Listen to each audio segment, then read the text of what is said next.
हाँ तो दोस्तों, आपका फिर से स्वागत है पॉलिटिकल साइंस की एक और धमाकेदार क्लास में, जिसके अंदर हम आपको अमेरिका के संविधान में आगे की कड़ी की तरफ बढ़ाते हुए आपको शक्तियों के पृथक्करण एवं उसके नियंत्रण एवं संतुलन के बारे में पढ़ाएंगे।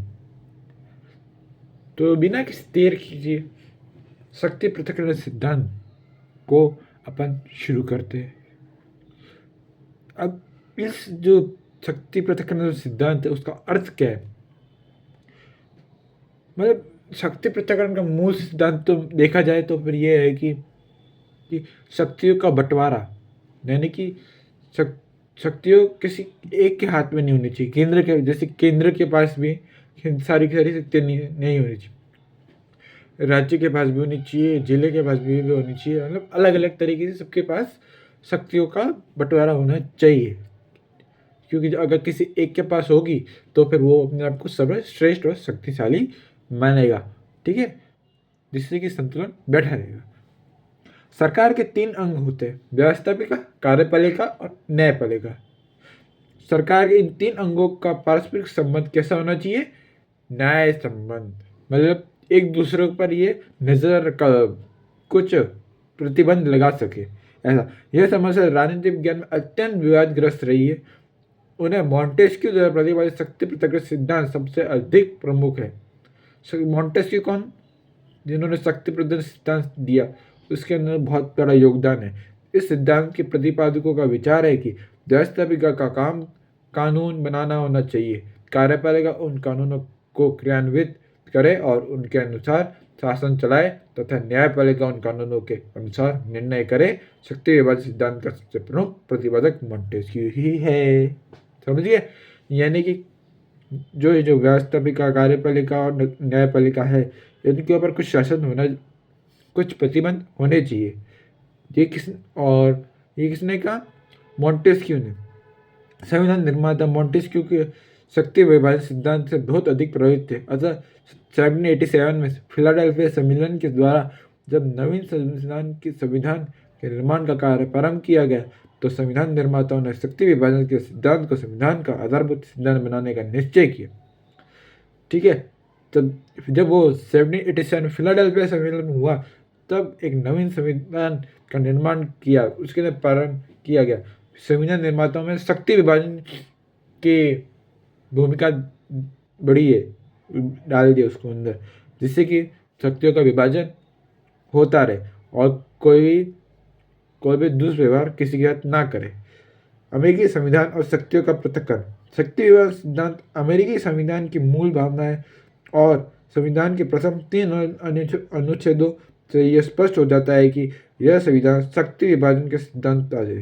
कितने अनुच्छेद? 3 अनुच्छेद। कुल मिला के अमेरिका के संविधान में कितने अनुच्छेद? 7 अनुच्छेद। और इसमें कितने संशोधन वो रखे? 27 संशोधन। अनुच्छेद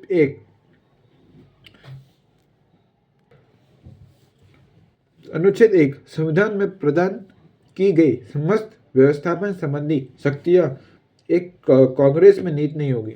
मतलब कि सारे जो ताकत शक्तियाँ है कांग्रेस के पास, नहीं कार्यपालिका के पास नहीं होगी, वरना वो खुद को सर्वसर्वा मानेगी और बोले कि मैं ही सबसे श्रेष्ठ हूँ।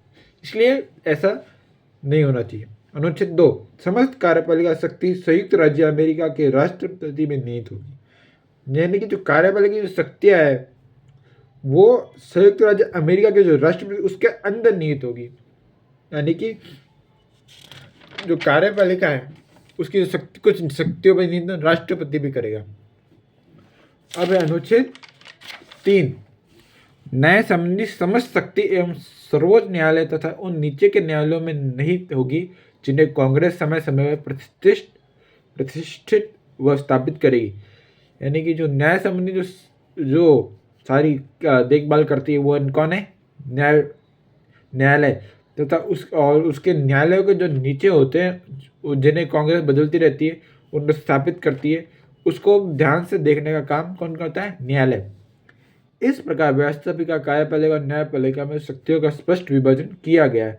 संविधान निर्माता चाहते थे कि न केवल सिद्धांत में वरन व्यवहार में भी सरकार के इन तीनों अंगों की प्रकृति अलग अलग होनी चाहिए। उनके द्वारा अपने कार्यों का संपादन एक दूसरे से अधिक स्वतंत्र रहते हुए किया जाना चाहिए। स्वतंत्रता को सुनिश्चित करने के लिए निम्न व्यवस्था की गई है। पहला, शासन के तीनों अंगों के सदस्यों की चयन की भिन्न भिन्न प्रक्रिया होनी चाहिए। यानी कि जो तीनों अंग है, कार्यपालिका, व्यवस्थापिका, न्यायपालिका, उनको उनको नियुक्त करने के लिए भिन्न भिन्न प्रक्रिया होनी चाहिए।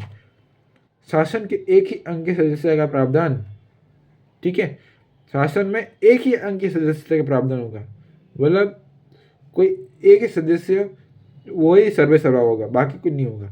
सरकार के विभिन्न अंगों का अलग अलग कार्यकाल और कार्यकाल की निश्चितता, यानी कि सारे जो ये तीन अंग है इनका कार्यकाल अपने निश्चित होगा और अलग अलग होगा। विविध अंगों के सदस्यों के उत्तरदायित्व के संबंध में भिन्नता, इनके जो उत्तरदायित्व होंगे, कार्य होंगे, वो अलग अलग अलग होंगे। फिर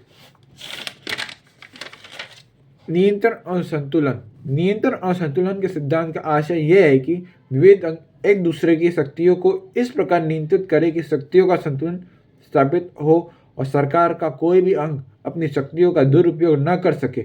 लेकिन वस्तुतः इन दोनों सिद्धांतों में परस्पर कोई विरोध नहीं है। ये दो सिद्धांत और व्यवस्थाएं तो एक दूसरे की सहायक और पूरक है। इन दोनों सिद्धांतों का उद्देश्य एक ही है और वह है शासन की शक्तियों को मर्यादित कर संविधानवादी शासन की स्थापना की जानी चाहिए। यानी कि क्या है, नियंत्रण और संतुलन, ये क्या है, दोनों दोनों एक दूसरे के पूरक है। अगर न्याय, सबको न्याय मिलना चाहिए, अगर न्याय अगर मिल रहा है और संतुलन नहीं है तो फिर वह देश चरमरा जाएगा। इस प्रकार जो, इसलिए सारी शक्तियों पर नियंत्रण और संतुलन होना आवश्यक है, जिससे कि वो तीनों कार्यपालिका, व्यवस्था पर न्यायपालिका अपने शक्तियों का दुरुपयोग न कर सके।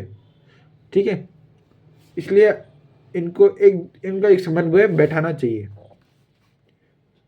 अब है अमेरिकी संवैधानिक व्यवस्था में नियंत्रण तथा संतुलन। तीनों अंगों के संबंध में नियंत्रण तथा संतुलन की व्यवस्था का अध्ययन निम्न प्रकार से। यहाँ पर हम तीन ही देखेंगे मुख्य रूप से। पहला है कांग्रेस की शक्ति पर नियंत्रण, दूसरा है राष्ट्रपति शक्ति पर नियंत्रण, तीसरा है न्यायपालिका की शक्ति पर असंख्यक नियंत्रण। पहले कांग्रेस पर नियंत्रण। कानून निर्माण की शक्ति कांग्रेस को प्राप्त है, लेकिन कांग्रेस की इस शक्ति पर राष्ट्रपति और सर्वोच्च न्यायालय का प्रतिबंध है। यानी कि कांग्रेस के ऊपर कौन ध्यान रखता है? राष्ट्रपति और सर्वोच्च न्यायालय। कांग्रेस द्वारा पारित विधेयकों पर राष्ट्रपति को विलंबकारी निषेधाधिकार और जेब निषेधाधिकार प्राप्त होता है। यानी कि जो कांग्रेस ने बिल पास किया है उसको एक बार वापस रीचेक के लिए आप उस राष्ट्रपति वापस और सर्वोच्च न्यायालय वापस बोल सकता है, जिसको अपन दो प्रकार कैसे दो है नीति, एक है विलंबकारी निषेधाधिकार, दूसरा है जेबी निषेधाधिकार। फिर राष्ट्रपति को प्राप्त निषेधाधिकार की यह शक्ति कांग्रेस की कानून निर्माण की शक्ति पर एक प्रभावी नियंत्रण है। राष्ट्रपति की शक्ति पर नियंत्रण। अब राष्ट्रपति की शक्ति पर कौन नियंत्रण करता है? राष्ट्रपति देश की कार्यपालिका का प्रधान है, लेकिन वह प्रशासनिक क्षेत्र में मनमानी करते हुए तानाशाह नहीं बन सकता। ठीक है, कांग्रेस द्वारा अनेक रूपों में राष्ट्रपति की शक्ति पर अंकुश रखा जा सकता है। अब कांग्रेस भी राष्ट्रपति पर अंकुश लगा सकती है। सर्वप्रथम राष्ट्र के वित्त पर कांग्रेस का अधिकार है। किस पर अधिकार है? कांग्रेस के वित्त पर अधिकार है। और कांग्रेस राष्ट्रपति द्वारा चाहे गए धन की स्वीकृति देने से इनकार कर राष्ट्रपति की शक्ति पर अंकुश लगा सकता है। यानी कि वित्त धन देने से वो इनकार कर सकती है कांग्रेस। व्यवहार में अनेक बार कांग्रेस ने अपनी शक्ति का प्रभावशाली रूप से प्रयोग किया है। अब तीसरा और अंतिम, न्यायालय, सर्वोच्च न्यायालय की शक्ति पर आशय की नियंत्रण। न्यायपालिका पर भी व्यवस्थापिका और कार्यपालिका के द्वारा सीमित नियंत्रण रखा जाता है। कांग्रेस के द्वारा न्यायाधीशों की संख्या और उनका वेतन निश्चित किया जाता है और राष्ट्रपति सीनेट की सहमति से न्यायाधीशों को नियुक्त करता है। समझ गए? आई होप कि आपको आज का वीडियो पसंद आया होगा। तो हम इस तरह आपको मिलते रहेंगे नेक्स्ट वीडियो में। तब तक के लिए जय हिंद, जय भारत, वंदे मातरम।